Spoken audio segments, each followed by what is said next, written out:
नमस्कार। आज की इस वीडियो में आप सभी लोगों का बहुत बहुत स्वागत है।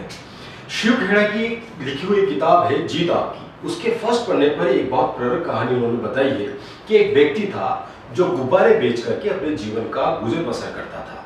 एक मेले में जब वो गुब्बारे बेच रहा था तो वो अपनी बिक्री को बढ़ाने के लिए हवा में कभी लाल, कभी पीला, कभी नीला, इस तरह के रंग बिरंगे गुब्बारे छोड़ दिया करता था जो कि हीलियम गैस से भरे हुए होते थे।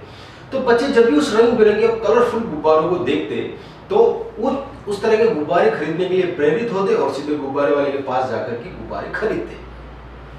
जब भी गुब्बारे वाले की गुब्बारों की बिक्री में कमी आती वो हर बार किसी न किसी रंग का गुब्बारा हवा में छोड़ देता और अपनी बिक्री को इस तरीके से वो बढ़ा रहा था।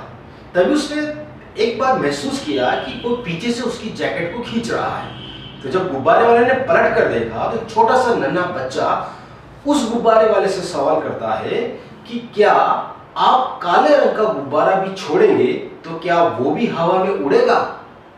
तो गुब्बारे वाले ने जवाब दिया कि बेटा, गुब्बारे का रंग गुब्बारे को नहीं उड़ाता है, गुब्बारे के अंदर की जो चीज है वो गुब्बारे को उड़ाती है।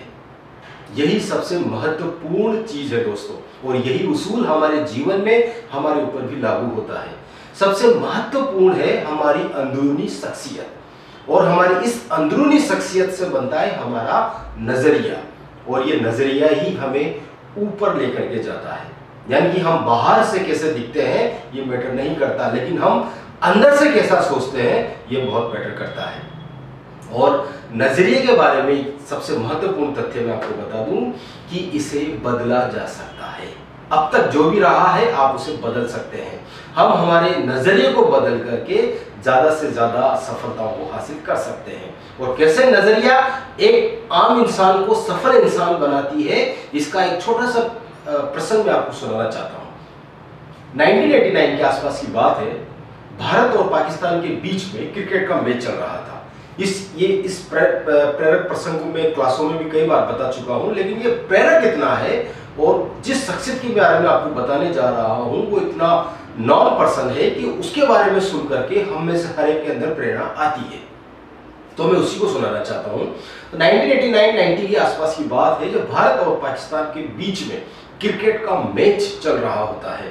पाकिस्तान की जमीन पर इंडिया स्ट्राइक पर होती है, बैटिंग कर रही होती है, और उस मैच के अंदर भारत करीब करीब अपने सभी महत्वपूर्ण विकेटों को खो चुका होता है। नॉन स्ट्राइक पर नवजोत सिंह सिद्धू होते हैं और स्ट्राइक लेने के लिए एक नन्हे कद का 16 साल का एक बालक आता है। उस बालक को देख करके क्रिकेट के स्टेडियम में दर्शक और खुद वकार यूनिस और वसीम अकरम जैसे धुआंधार जो गेंदबाज उस समय हुआ करते थे, वो लोग उसको देख करके थोड़ा अचंभित हुए कि छोटा सा बच्चा आखिर कैसे हमारा मुकाबला कर पाएगा।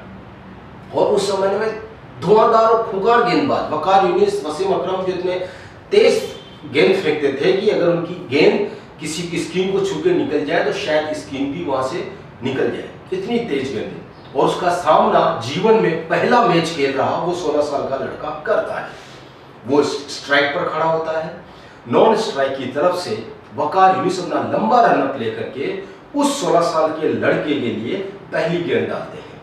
पहली गेंद खाली निकलती है, दूसरी गेंद डालते हैं, दूसरी गेंद बाउंस होती है, और उस 16 साल के बच्चे ने जो हेलमेट पहन रखा था उस हेलमेट की जाली और उस हेलमेट की टोपी के बीच में से बॉल घुस जाती है और सीधा वो बॉल जो है उस लड़के की नाक पर लग जाती है।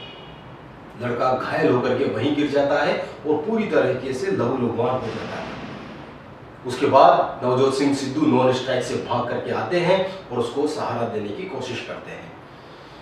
उस परिस्थिति में एक घायल बच्चा जो पहला या दूसरा मैच अपना खेल रहा है, पूरा क्रिकेट स्टेडियम जो है वो भरा हुआ है, उस परिस्थिति में, उस तरह के हालात में कोई भी अपेक्षा नहीं कर सकता कि वो लड़का फिर से खड़ा होकर के मैच खेल सकता है। हर कोई यही था कि रिटायर हार्ड होकर के ये पेवेलियन पे जाके बैठेगा। और अगर वो लड़का ऐसा करता तो भी उसके किसी तरह का कोई भी प्रश्न चिन्ह या किसी तरह का कोई भी उस पर लांछन लगने वाला नहीं था, क्योंकि उसके पास मैदान छोड़ने की पर्याप्त वजह थी। ना कमेंटेटर उसका विरोध करते, ना दर्शक और ना टीवी पर जो पूरा हिंदुस्तान उस समय मैच देख रहा था ना उसको कुछ कहते, क्योंकि उसके पास पर्याप्त वजह थी मैदान छोड़ने की।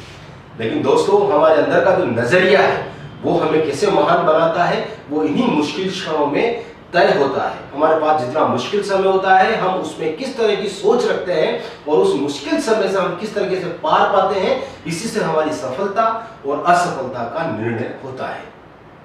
नवजोत सिंह सिद्धू ने जब उस 16 साल के बच्चे से नॉन स्ट्राइक पर जाकर पूछा कि तुम मैच आगे की क्या स्थिति रहेगी, तो बच्चे ने जवाब दिया कि मैं मैच खेलूंगा। और यह सुनकर नवजोत सिंह सिद्धू के रोंगटे खड़े हो गए कि इस हालत में ये कैसे मैच खेलेगा। तब तक मेडिकल की बाहर से जो ऑफ ग्राउंड जो टीम मेडिकल टीम होती है वो भी आ गई और उसको पूरा स्ट्रक्चर वगैरह साथ ले गए ताकि उसको उठा करके बाहर ले जाया जा सके। लेकिन अपनी मजबूत नजरिए के कारण और अपनी मजबूत शख्सियत के कारण वो लड़का उठ खड़ा होता है और खेलने के लिए तैयार हो जाता है। इन विपरीत परिस्थितियों के बावजूद अपने पैरों पर खड़ा होकर के वो फिर से मुकाबला करने के लिए तैयार हो जाता है। नवजोत सिंह सिद्धू भी यह देख करके थोड़े अचरज में हो जाते हैं, क्योंकि उसका खेलने का निर्णय था, इसका कोई विरोध नहीं कर सकता था, इसलिए उसको स्ट्राइक पर खड़ा कर दिया जाता है। एक बार फिर से वकार यूनिस गेंद लेकर के अपना लंबा रनअप लेकर के आ रहे होते हैं और वो 16 साल का लड़का एक कदम आगे निकाल करके बैट घुमा करके शॉट लगाता है, गेंद सीधी बाउंड्री लाइन के बाहर। महत्वपूर्ण यह नहीं है कि उसने 4 रन चौका लगाया या 4 रन लिए, महत्वपूर्ण यह है कि वो दोबारा खड़ा होकर के उस गेंदबाज का सामना करने के लिए तैयार हुआ जिसकी वजह से वो घायल हो गया था। उस मैच को इंडिया लगभग हार की कगार पर था, तो हार तो इंडिया बचा नहीं पाया, लेकिन उस मैच को उस 16 साल के बच्चे की जबरदस्त और कमाल की बैटिंग की वजह से ड्रॉ कराने में सफल रहा। तो मजबूत नजरिया कैसे आपको आगे बढ़ाता है, कैसे सफल बनाता है, यह तय होता है मुश्किल समय में आपके द्वारा लिए गए निर्णयों से। और उस 16 साल का बच्चा आगे चल करके क्रिकेट का भगवान कहलाता है और उसे ही सचिन तेंदुलकर कहते हैं। सचिन तेंदुलकर सिर्फ एक दिन में तेंदुलकर नहीं बना, सचिन तेंदुलकर अपने मजबूत मानसिकता के कारण, अपने उस मजबूत नजरिए के कारण सचिन तेंदुलकर और क्रिकेट का भगवान बना है। क्या हम भी ऐसा कर सकते हैं? बिल्कुल कर सकते हैं।